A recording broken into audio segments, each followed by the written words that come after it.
જાણીએ સહયોગી નીરજ અને તૃપ્તિ પાસેથી. આપ બંનેને ગુડ મોર્નિંગ. નીરજ, શરૂઆત કરીએ કયા સ્ટોક્સ પર આજે ફોકસ? જી, સૌથી પહેલાં તો આજે થોડીક MSCI ઇન્ડેક્સની જે નવી સમીક્ષા થવાની છે એના પર નજર કરી લઈએ.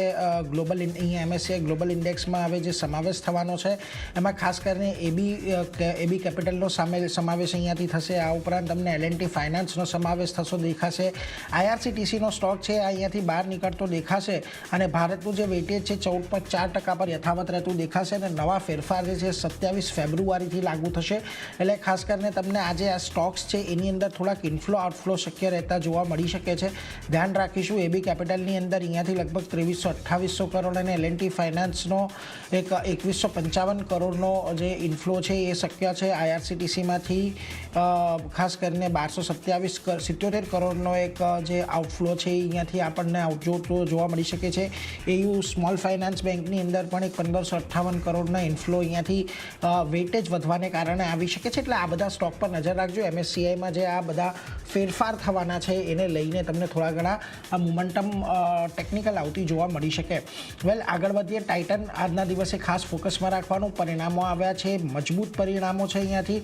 જો કે અનુમાન કરતાં અમુક આંકડા થોડાક ઓછા છે. 1490 કરોડનો પ્રોફિટનો અનુમાન સામે 1470 કરોડ પર પ્રોફિટ છે.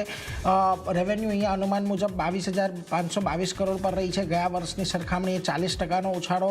એબિટા પણ અનુમાન કરતાં સારા છે. ગયા વર્ષની સરખામણીએ ઓલમોસ્ટ 50%નો ઉછાળો અને માર્જિન 9.4%થી વધીને 10.4% પર રહેતા જોવા મળ્યા છે. હવે અહીંયાથી ખાસ કરીને તમને જ્વેલરી સેગમેન્ટનું જે પરફોર્મન્સ છે એ ખૂબ મજબૂત રહેતું જોવા મળ્યું છે. આ બાકીના જે સેગમેન્ટ છે ખાસ કરીને વોચિસ સેગમેન્ટની અંદર એક ગ્રોથ સારો છે અને બાકીના જે પણ સેગમેન્ટ અહીંયાથી આપણને જોવા મળેલા છે તમામ જગ્યાએ સારો ગ્રોથ છે. એટલે એક મજબૂત ઓવરઓલ ગ્રોથ સાથે ટાઇટન આપણને આગળ વધતું દેખાઈ રહ્યું છે. એટલા માટે જુઓ નોમુરા બાયકોલ સાથે 4500ના ટાર્ગેટ આપી રહ્યું છે. CLSA આઉટપરફોર્મ કોલ સાથે 4370ના ટાર્ગેટ આપી રહ્યું છે. આજના દિવસે તમને અહીંયાથી એક સારી તેજી આવતી જોવા મળી શકે છે. એટલે એના પર એક ફોકસ તમે રાખજો. બીજી તરફ તમારે અપોલો હોસ્પિટલ પર ખાસ કરીને નજર રાખવાની છે. અહીંયા પણ પરિણામ આપણને આવતા જોવા મળશે. એમાં જુઓ ખાસ કરીને પરિણામો અનુમાન કરતાં સારા રહેતા જોવા મળ્યા છે. નેટ પ્રોફિટ અહીંયાથી 35% વધ્યો છે. અનુમાન કરતાં આંકડો સારો છે. રેવન્યુની અંદર પણ અનુમાન કરતાં સારો આંકડો છે અને ઓલમોસ્ટ 17%નો ઉછાળો જોવા મળ્યો છે. એબિટા પણ 26% જેટલા વધ્યા છે. એ આંકડો પણ અનુમાન કરતાં સારો છે અને માર્જિન 14.1%નો અનુમાન હતો જેની સામે 14.9% પર રહ્યું છે. એટલે દરેક મોરચે અપોલો હોસ્પિટલના જે પરિણામો છે એ આપણને સારા રહેતા જોવા મળી રહ્યા છે. જેને પગલે જો આજના દિવસે આપણને અહીંયા પણ એક સારું તેજી સાથેનું કામકાજ જોવા મળી શકે છે. અપોલો હોસ્પિટલ પર તમે ખાસ કરીને નજર રાખી શકો છો. આ ઉપરાંત આઈશર મોટર્સ પર પણ તમારે ખાસ નજર રાખવાની. અહીંયા પણ પરિણામો ઓલમોસ્ટ આપણને અનુમાન કરતાં સારા રહેતા દેખાઈ રહ્યા છે. જુઓ પ્રોફિટમાં 21%નો વધારો છે. 1420 કરોડ પર પ્રોફિટ પહોંચ્યો છે. એબિટા 23%નો વધારો છે. એબિટાની અંદર 30%નો વધારો છે. આવકમાં 23%નો વધારો છે અને માર્જિન તમને 24.2%થી વધીને 25.5% પર રહ્યા છે. એટલે દરેક મોરચે અહીંયા વોલ્યુમ ગ્રોથ પણ આપણે જોયું હતું Q3ની અંદર. કમર્શિયલ વ્હીકલ હોય કે રોયલ એનફિલ્ડ હોય બંનેમાં એક સારી તેજી જોવા મળી હતી. એ તેજી આજે આપણને કદાચ અહીંયાથી આગળ વધતી જોવા મળી શકે છે. એટલા માટે જુઓ તમને HSBC બાયકોલ સાથે 8200ના ટાર્ગેટ આપી રહ્યું છે. CLSA આઉટપરફોર્મ સાથે 8066ના ટાર્ગેટ આપી રહ્યું છે. જેફરીઝ બાયકોલ સાથે 8800ના ટાર્ગેટ આપી રહ્યું છે.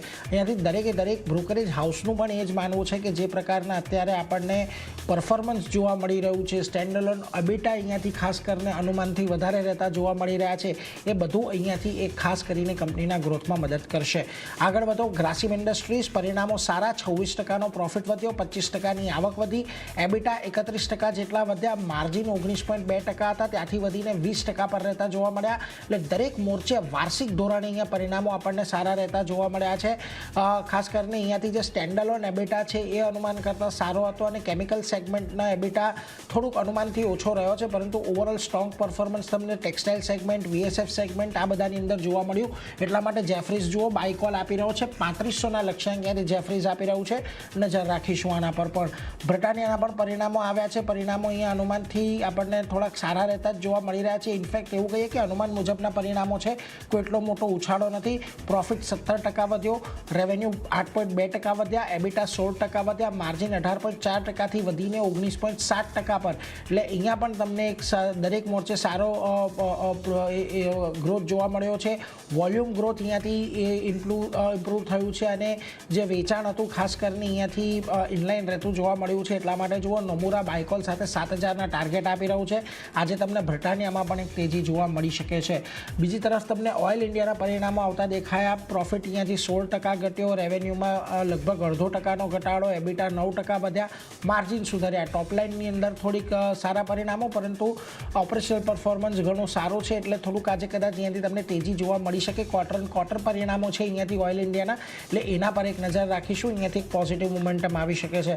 જ્યુબિલન્ટ ફૂડ પરિણામો અહીંયા આપણને સારા છે. વાર્ષિક ધોરણે સારો ગ્રોથ, 65%નું નેટ પ્રોફિટ વધ્યું, રેવન્યુ લગભગ 13% વધ્યા, એબિટાની અંદર તમને 20%નો વધારો અહીંયાથી જોવા મળ્યો છે અને માર્જિન તમને 18.7%થી વધીને 19.8%. એટલે દરેક મોરચે તમને જ્યુબિલન્ટ ફૂડના પરિણામો પણ એક સારા રહેતા જોવા મળી રહ્યા છે એટલે એના પર નજર રાખજો. અહીંયાથી જુઓ HSBC બાયકોલ સાથે 700, CLSA હોલ્ડકોલ સાથે 505, જેફરીઝ બાયકોલ સાથે 850ના ટાર્ગેટ આપી રહ્યા છે. ખાસ કરીને એમનું પણ કહેવું છે પરિણામો અહીંયાથી થોડા ઘણા સારા છે. LFL ગ્રોથ 5 થી 7%ની જગ્યાએ મેન્ટેન રહેતો જોવા મળી રહ્યો છે. હા, ગયા વર્ષે એક બેઝ બહુ મોટો હતો એટલે એને પગલે જોઈએ તો અહીંયા પરિણામો સારા છે એટલે એના પર પણ નજર રાખીશું. એટલે ખાસ કરીને આજે તો આ જે નિફ્ટીની કંપનીઓ છે, Titan, Eicher motors, Apollo, Grasim, અહીંયા જ તમને એક જોરદાર પરફોર્મન્સ આજના દિવસે જોવા મળી શકે છે એટલે એના પર એક નજર રાખીશું. પરંતુ તૃપ્તિ, તમારી લિસ્ટમાં પણ ઘણા બધા સ્ટોક્સ, ખાસ ક્યાં નજર?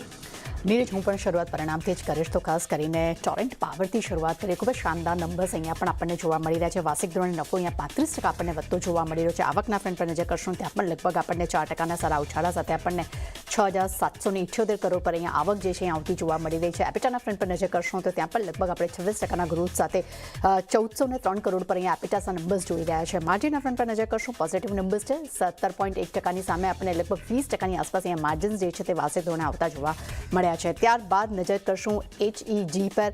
અહીંયા પણ નંબર્સ ખૂબ જ શાનદાર છે. નફો ઓલમોસ્ટ આપણને અહીંયા બમણો થતો જોવા મળ્યો છે. 83 કરોડની સામે આપણને 207 કરોડ પર અહીંયા હવે નફાના નંબર્સ આવતા જોવા મળી રહ્યા છે. રેવન્યુના ફ્રન્ટ પર નજર કરશું ત્યાં પણ પોઝિટિવ નંબર્સ છે. 37%નો ગ્રોથ જોઈ રહ્યા છે. એપિટાના ફ્રન્ટ પર નજર કરશું લગભગ 78%નો એક સારો ઉછાળો જોઈ રહ્યા છે અને 142 કરોડની આસપાસ આપણને એબિટાના નંબર્સ અહીંયા આવતા જોવા મળી રહ્યા છે. માર્જિનના ફ્રન્ટ પર નજર કરશું ખૂબ જ શાનદાર નંબર્સ છે. અહીંયા પણ 16.6%ની સામે આપણને 21.6%ની આસપાસ અહીંયા આપણને એબિટા માર્જિન્સ અહીંયા આવતા જોવા મળ્યા છે. ત્યારબાદ નજર કરશું ચંબલ ફર્ટિલાઇઝર પર. અહીંયા પણ પોઝિટિવ નંબર્સ જ જોવા મળી રહ્યા છે. નફાના ફ્રન્ટ પર નજર કરશું તો 534 કરોડની સામે વાર્ષિક ધોરણે 586 કરોડ પર આપણે નફો જે અહીંયા આવતો જોવા મળ્યો છે. લગભગ 10%નો ગ્રોથ અહીંયા આપણે જોઈ રહ્યા છે. રેવન્યુના ફ્રન્ટ પર નજર કરશું 20%ના ગ્રોથ સાથે આપણને 5,898 કરોડ પર આપણને આવક જે છે અહીંયા આવતી જોવા મળી રહી છે. એબિટાના ફ્રન્ટ પર નજર કરીએ ત્યાં પણ લગભગ આપણે જોઈ રહ્યા છે કે 778 કરોડની સામે આપણે 821 કરોડ પર આપણને એપિટાસના નંબર્સ અહીંયા જોવા મળી રહ્યા છે. માર્જિનના ફ્રન્ટ પર થોડું ઘણું દબાણ છે. 15.8%ની સામે આપણને 13.9% આપણને ઓવરઓલ માર્જિન્સ આવતા જોવા મળી રહ્યા છે. પરંતુ ઓવરઓલ નંબર્સ અહીંયા આપણે એને પોઝિટિવ કાઉન્ટ કરશું. ત્યારબાદ હવે ન્યૂઝ બેઝના ધોરણે આગળ વાત કરીશું તો BHEL અહીંયા બે અલગ અલગ ન્યૂઝ છે. પહેલાં તો ખાસ કરીને સરકાર જે છે તે અહીંયા OFS દ્વારા પોતાનો હિસ્સો અહીંયા વેચવા જઈ રહી છે અને નોન રિટેલ માટે BHELનો OFS જે છે આજે ખુલશે. લગભગ સરકાર 3% હિસ્સો અહીંયા વેચવા જઈ રહી છે. તેમનું એ પણ કહેવું છે કે અગર જો માંગ સારી રહેશે તો 2% ગ્રીન ઓપ્શન પણ અહીંયા તેમને ખુલ્લા રાખ્યા છે. OFSના ફ્લો પ્રાઇસની વાત કરશું તો ₹254 પ્રતિ શેર અહીંયા નક્કી કરવામાં આવી છે. બીજી તરફ અગર જો વાત કરશું તો BHEL માટે પોઝિટિવ સમાચાર એ છે કે કંપનીને અહીંયા એક સારો મોટો ઓર્ડર્સ અહીંયા કંપનીને મળતો જોવા મળ્યો છે. તેમને Bharat coal gasification and chemicals company પાસેથી એમને 2800 કરોડનો અહીંયા ઓર્ડર મળ્યો છે. ઓડિશાના ખાસ કરીને લખનપુર ખાતે coal to ammonium nitrite project માટે કંપનીને ઓર્ડર મળ્યો છે. અને તમને એ પણ જણાવી દઉં કે આ ખાસ કરીને BCGCL જે છે એટલે કે તે એક કોલ ઇન્ડિયા અને BHELની જેવી કંપની છે એના તરફથી જ ઓર્ડર મળ્યો છે અને લગભગ CIL જે છે તેમાં 51% હિસ્સો ધરાવે છે જ્યારે BHEL 49% હિસ્સો ધરાવે છે. એટલે ડેફિનેટલી એક તરફ સરકાર દ્વારા હિસ્સો વેચવાના સમાચાર છે તો બીજી તરફ કંપનીને મોટા 2800 કરોડનો ઓર્ડર મળ્યો છે. એટલે જોવાનું રહેશે કે આજે આનો કેવી રીતે રિએક્શન માર્કેટ અહીંયા કરે છે. ત્યારબાદ નજર કરશું અત્યારે એનર્જીસ પર. અહીંયા એક મોટી બ્લોક ડીલ થવાના સમાચાર આપણે સમક્ષ આવતા જોવા મળી રહ્યા છે. સૂત્રો દ્વારા છે આ સમાચાર. ખાસ કરીને national investment and infrastructure fund જે છે તે બ્લોક ડીલ દ્વારા લગભગ 1.91% હિસ્સો જે છે એટલે કે 2%ની આસપાસનો હિસ્સો અહીંયા તેઓ વેચવા જઈ રહ્યા છે. બ્લોક ડીલની ઓફર સાઇઝની અગર જો હું વાત કરશું તો તે લગભગ 500 33.5 કરોડની છે. ફ્લોર પ્રાઇસની વાત કરશું તો આ 705.70 પૈસાથી લઈને 727.55 પૈસાની વચ્ચેના પ્રાઇસમાં આ બ્લોક ડીલ થવાની શક્યતા છે અને ગઈકાલના ક્લોઝિંગ પ્રાઇસ એમ કહી શકાય કે 3% ડિસ્કાઉન્ટમાં આ બ્લોક ડીલ થઈ શકે છે. એટલે આ કાઉન્ટર પણ આજે ખાસ રડારમાં રહેશે. ત્યારબાદ નજર કરશું ટાટા મોટર્સ કમર્શિયલ એટલે સીવી માટે. અહીંયા કંપનીને ઓર્ડર મળ્યા છે. તેની સબસિડરી કંપનીને ઇન્ડોનેશિયામાં વ્હીકલ ડિપ્લોયમેન્ટ્સનો ઓર્ડર મળ્યો છે, જેમાં તેમને 70,000 યોદ્ધા અલ્ટ્રા T.7 વ્હીકલ્સ માટે કંપનીને અહીંયા ઓર્ડર મળ્યા છે. આ કાઉન્ટર ઓલરેડી ઘણું જ સારું અત્યારે પરફોર્મન્સ કરી રહ્યું છે અને હવે એક પોઝિટિવ સમાચાર પણ આપણી સમક્ષ જોવા મળી રહ્યા છે. એટલે આજે જોવાનું રહેશે કે કેવી રીતે રિએક્શન આપે છે.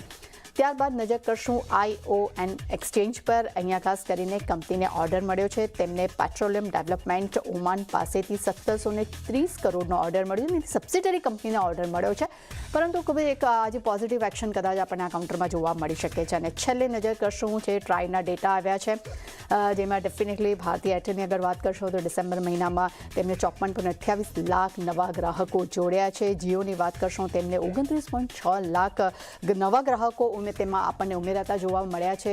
એઝ યુઝ્યુઅલ વોડાફોન આઈડિયાએ ફરી તેમનું અહીંયા જે ગ્રાહકો જે ગુમાવવાનું જે કહી શકે ટ્રેન્ડ છે યથાવત જોવા મળી રહ્યો છે. આ વખતે ડિસેમ્બરમાં પણ લગભગ તેમને 9.4 લાખ ગ્રાહકો તેમને અહીંયા ગુમાવ્યા છે. એટલે ડેફિનેટલી ભારતીય એરટેલ અને રિલાયન્સ માટે અહીંયા થોડેક પોઝિટિવ એક્શન અહીંયા જોવા મળી શકે છે. નિશાની ડેફિનેટલી આજે નિફ્ટીની દિગ્ગજ કંપનીઓના રિઝલ્ટ પણ આવ્યા છે. ઘણા બધા ન્યૂઝ બેઝ પણ છે. દરેક પર આપણને એક સારી રિએક્શન જોવા મળી શકે છે.